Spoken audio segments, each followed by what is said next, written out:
Čeho se bojím? No tak, abych byl upřímný, tak někdy se bojím sám sebe, ale už jsem si to se sebou vyříkal. Takže teď mám asi největší strach z blbců, protože znáte to, ty srážky někdy jsou hrozný. Já myslím vždycky, když cestuju a poznávám něco nového, protože to mě hodně baví. Jako ryba ve vodě jsem byl naposledy a nejradši třeba na Srí Lance a potom na Maledivách. Tam se mi to hodně líbilo, protože Srí Lanku jsem si trošku víc procestoval, 3 neděle jsem tomu věnoval a pak hezká země.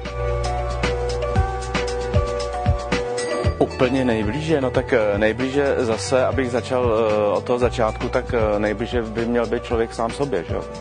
A jenom, že jak jsem říkal, někdy se v sobě nevyznáte, tak máte od sebe asi hodně dlouhý odstup, ale určitě nejblíž je mi moje rodina. Jsem rád, že mám tak dobrou rodinu, která mi hodně pomáhá.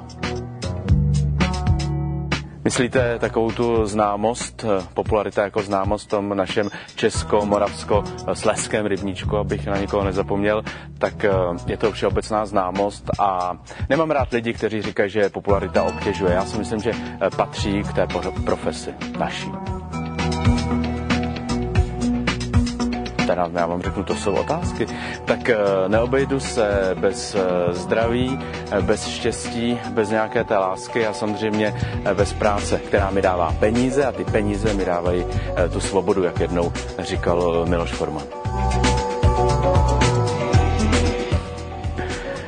Tak já jsem silný asi ve svém věku, protože už je mi přece jenom nějaký ten pátek a když říkám, že jsem silný ve svém věku, tak tím myslím ty nažité zkušenosti, které jsem nazbíral. Tak v tom jsem hodně dobrý.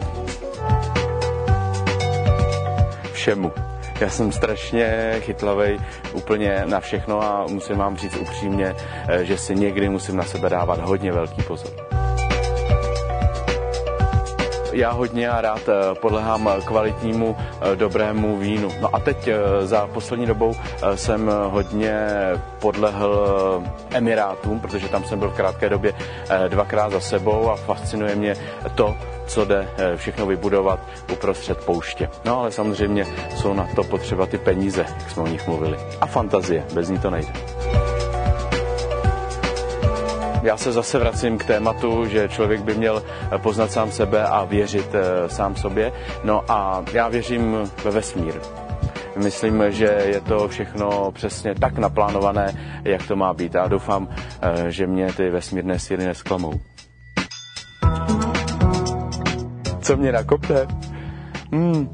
Tak mě vždycky nakopne jakýkoliv neúspěch. Já sám sobě ty neúspěchy hodně těžko odpouštím, takže všechno, co se mně nepovede, tak mě posune dopředu.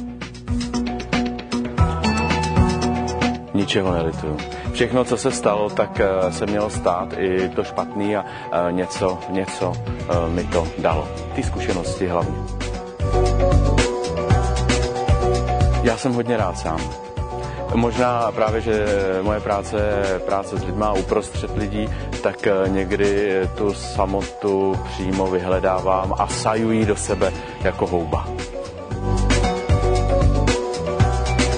Karel Voříšek.